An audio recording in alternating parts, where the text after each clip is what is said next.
Uh,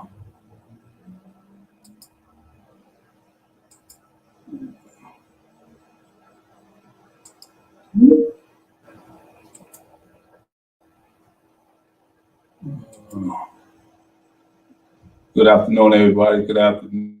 Welcome again to our hourly men and training session. And my name is Craig, and I'm here. Hey, everybody. How you doing, man? What's up? Good. Yeah, one of those papers for me. Right. And so, once again, we are here doing our men and training session. And it's always good to be here sharing some good information. So just as a reminder, the holidays is coming up. Just want to share with you to be vigilant, protect your sobriety, do all of the necessary things that you need to do during the holiday season. If you feel that you are in need of help, reach out to your sponsor, recovery coach, therapist, counselor, uh, a loved one that will guide you in the right direction. I just want to share that tidbit of information because it's very important to all of us that's in recovery, me, myself, especially. And so, without further ado, we're going to get right into this article. And so, the article today we're going to bring to you by LagunaTreatment.com. All right, you can go online and retrieve this information. And so, let me see exactly where we at. So I'm gonna put it on the screen, and you may see it scrolling across. Move that. And so today, what we're going to be discussing is family roles in addiction and the improvement of family support and recovery. Yes, this is a mentor support group, but it's geared towards helping the whole entire family, right? So the introduction goes on to say the disease of addiction throws the family ecosystem out of balance. Spouses, children, and other loved ones are often the unintended victims of a person's addiction and can fall into certain family roles of addiction. On the other hand, families can make a huge difference in their loved ones' recovery. Here you'll learn why addiction is often called a family disease and how you can support your loved ones that's in their recovery. All right, and so first topic we're going to go into is defining family. It says family can be defined in many ways. When we talk about family, we don't always mean the traditional nuclear family, mother, father, children. Family can include the extended family, grandparents, cousins, aunts, and uncles, etc. It can also include individuals who are not biological family members, but chosen family. For example, godparents or close friends that serve as a chosen family. Essentially, family include those who have consistent emotional involvement in a person's life. Someone really close to you that you really consider someone near and dear. All right. It says while families are usually connected by blood, they are almost always connected by strong emotional ties. In deciding who should be involved in family therapy, a counselor or therapist will often ask the client who is most important to them and who they consider family. Those people may then be invited to take part in a family therapy session. How you feeling today, man? Good, man. How are you? I'm doing all right, man. Getting close to the holidays, so a lot of information need to be shared. There's gonna be a lot of partying going on, a lot of celebration, a lot of presents being opened, and a lot of stuff gonna be thrown our way.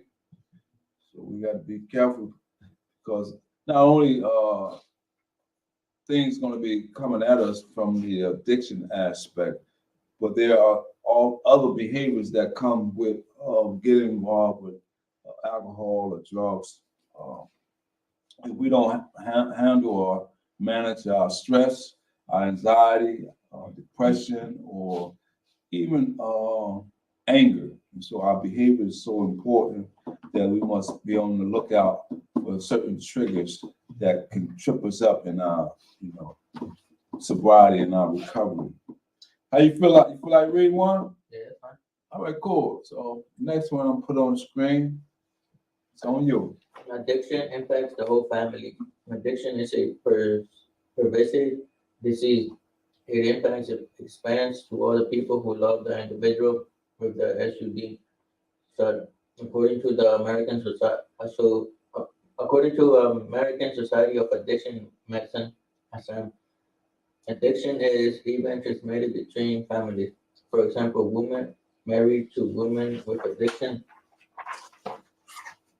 partners are more likely to become addicted themselves. Spouses who separate from addicted partners are more likely to reduce their own substance use. Effects of addiction on family life. The family of someone struggling with a substance use disorder may suffer greatly alongside their loved one. As the disease of addiction develops and intensifies, family life tends to become chaotic. Family members may not know what to expect from day to day and may begin feeling helpless to change the situation. Families may experience problems including emotional struggles, financial difficulties, legal issues, violence. Parental substance abuse effects on children. Children of individuals suffering from addiction may also have developmental needs that go unmet or develop unhealthy attachment patterns. They may also find themselves reversing roles with their parents and having to take on an appropriate amount of responsibility. These children, as well as other family members, are also more likely to develop substance use disorders themselves. While families often bear the burden of the consequences of their loved ones' substance use disorder, they can also play a huge role in their family members' recovery. In many cases, the addicted person becomes unable to take care of themselves or their responsibilities in the way they used to, and one or more family members begin acting as a caregiver. The weight of being a caregiver is a heavy one, and it often comes with feelings of stress, anxiety, depression, fear, and anger. Caregiving is also associated with an increased risk for mental health disorders such as depression. The good news is that while families often bear the burden of the consequences of their loved ones' use disorder, they can also play a huge role in the family members' recovery. According to ASAM, family involvement in a person's recovery from addiction has significant benefits for both the addicted patient and other members of the family. Nice, nice. Yeah, you read like 3 or 4 articles, 3 or 4 sections. That's good. I appreciate you knocking it out. Yeah, so the article talks about taking on different roles, especially when there are children involved, and so those roles can be what they call role reversal due to the if the parent uh, is on drugs, and the older sibling, sometimes more or less, will have to step in and be what they call a caregiver or caretaker, because most of the time they bear the responsibility, unfortunately, due to their parents being on the drugs. So I remember when I was growing up, uh, Giovanni, there was a family that lived in our community, and it was just the mother, but it was a brother and a sister, and the mother would oftentimes be drunk on alcohol, and it was up to the female, the sister, who was the oldest child of the 2 children. She had to do all the caretaking, cooking and cleaning. She didn't really, from what I seen, they wasn't able to come out and play with us. They had to like stay in the home, make sure their moms don't, get in no trouble. When I say get in trouble, I mean like if she's cooking, she don't fall asleep, house catch on fire and stuff like that. So they had to be really vigilant, you know. So, but things like that happen. So if you know anybody that's in your community that have a parent that's suffering from that, and if they're willing to listen to you, because a lot of times people have a tendency to keep that within their family and their house. It's like a personal thing where they don't want everybody to know their business. But being that we was children, so we just oftentimes would wonder where's so and so at? Why they not out playing? But yeah, if you know somebody that need help, reach out to the appropriate people. Not to say get anybody caught up in anything, but if they are seeking help and they're asking help and they need help, please reach out and try to help them. Right? So we're gonna move right along. We're gonna talk about common roles in families with addiction. Okay? And so the article says being a member of a family where addiction is active is not easy. There are several emotions that develop at this time, many of which can be complicated to manage in a healthy manner. While everyone exhibits different reactions to having a family member with a substance use disorder, it is common for members of a family unit to fall into a role that either allows them to feel in control or help them cope with the chaos surrounding them. The addicted individual, the family member who is struggling with substance use, can find themselves living in a continual state of disarray as their primary focus remains on obtaining and using addictive substances. As a result, their behaviors can change to include the following. All right, someone's under the influence of drugs, their behavior changes. And so the article is going to give us some illustration of what are some of these behaviors. And number one, it says continued substance use despite any negative consequences that occur because of it. Neglecting responsibilities at work, home, or school because of substance use, experiencing cravings for the substances, developing tolerance, which occurs when an individual must increase the amount of substance they are using to achieve the desired effects. And the last one says experiencing withdrawal symptoms when unable to use. The enabler and caretaker. Remember, we're just talking about role reversals, okay? The enabler or caretaker is the family where addiction is occurring, is often the individual who is attempting to protect the family members with an SUD, substance use disorder, from the negative effects of their substance use. Rather than allowing them to experience the impacts of their use, the enabler personally handles the impacts instead. They may also neglect their own needs in order to care for the family members with an within substance use disorder. All right, these are some different roles of a caretaker or enabler. I'm gonna read one. You feel like read one? We'll bounce back and forth. First one says the hero. The role of the hero is most commonly taken on by the oldest child in the family unit, similar to the enabler. The hero strives to take care of the individual with an substance use disorder and has a sense of responsibility for them and their actions. The rest of the family may rely on them, which can cause the hero to feel overwhelmed. The next. The scapegoat. When addiction is affecting a family unit, the scapegoat becomes the one who distracts everyone's attention away from the individual with the substance use disorder by developing negative behaviors. Despite witnessing the effects of addiction, the scapegoat is the family member who is most likely to participate in use substance use themselves. This can lead to increased risk for future personal and professional problems to develop. The mascot. The mascot makes attempts to avoid further distress by distracting the family with humor or charm. Unfortunately, this coping mechanism often creates complications in adulthood, as they may struggle with handling problems effectively and developing healthy relationships. The lost child. The lost child often does not get their needs met or their achievements recognized by other members of the family. They may isolate themselves from their family and experience loneliness and sadness. The long style tends to lack relationships with others. All right, so the next one we're going to talk about the importance of family support and recovery.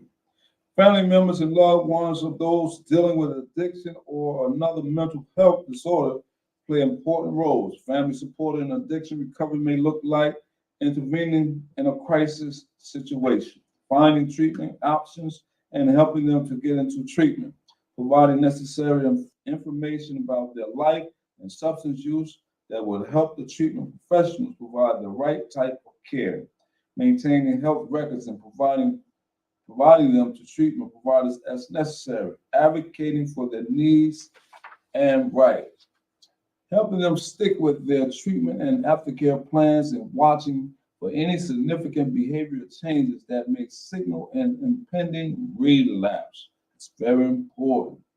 All right. Watch for any signal that may give off that indicate that they may be back using drugs or alcohol. Your involvement has so many benefits for your loved one.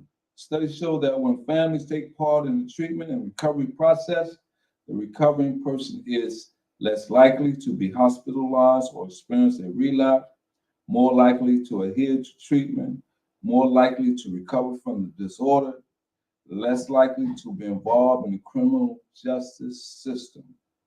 Okay? So it says family members themselves can also benefit from taking part in the treatment process.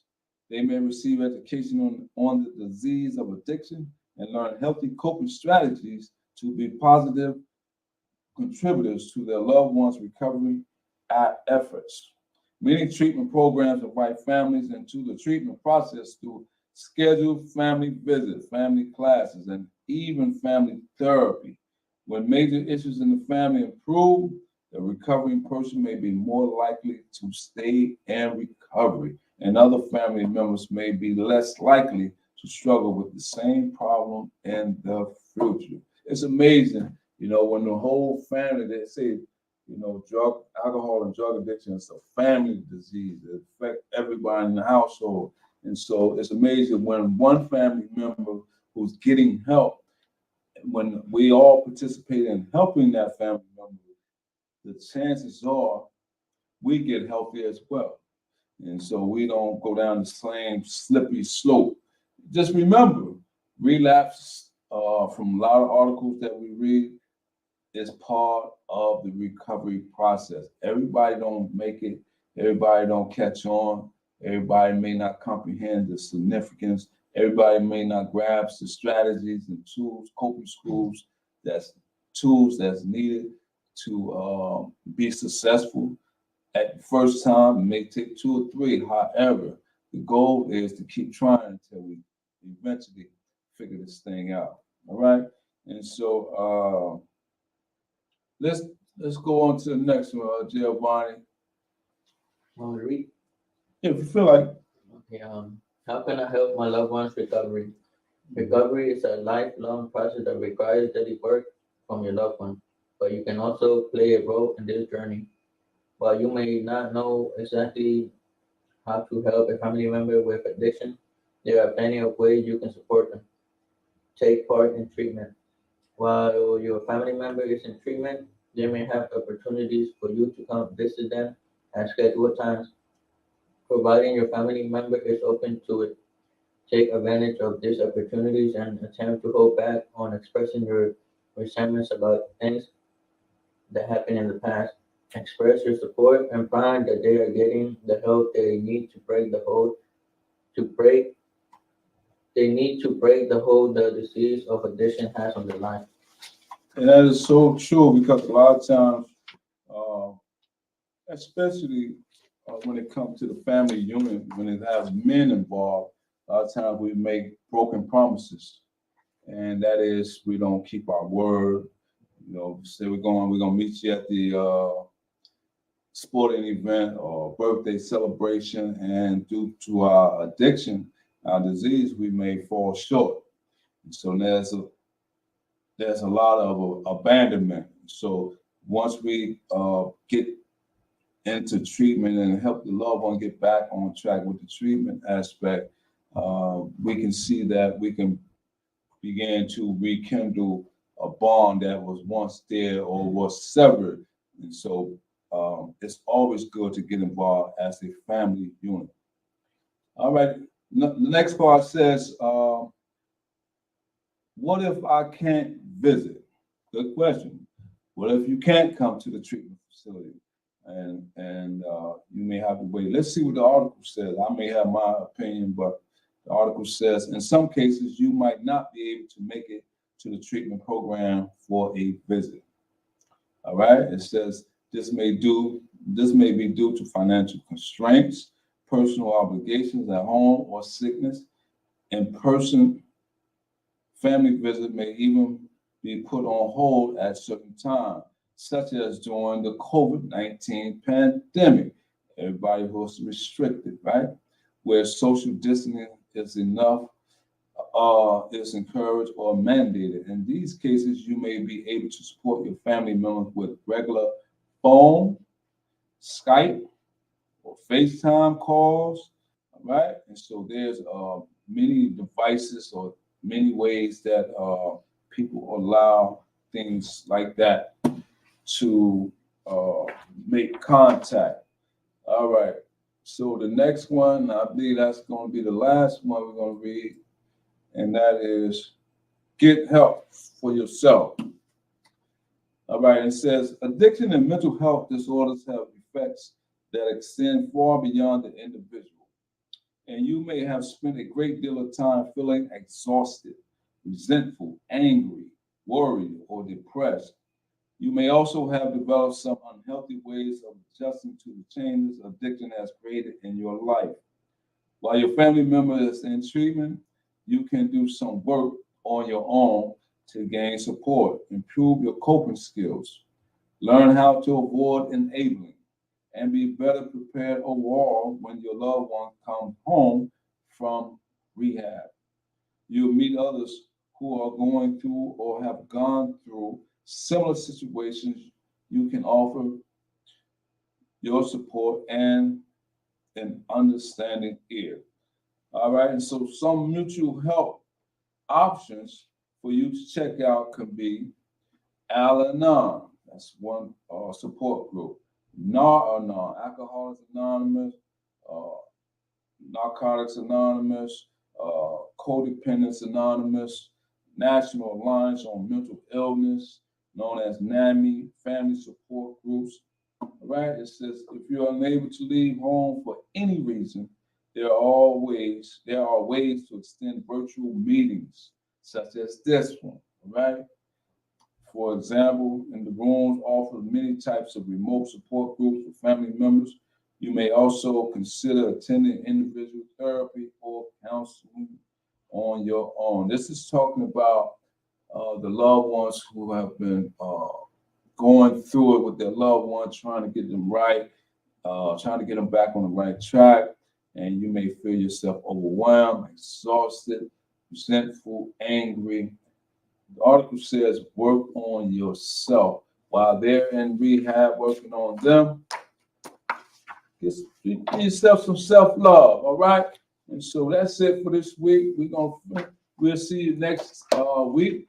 And if you're ever watching this, remember, this is during the month of December when we know that Christmas is coming upon us. And so be vigilant, be mindful, take care of yourself, do whatever you can, keep your sobriety and stay safe. You got anything you want to share? Stay strong. I know you guys got this. That's right. Stay strong. We know y'all got that. Until the next time, we'll be in contact.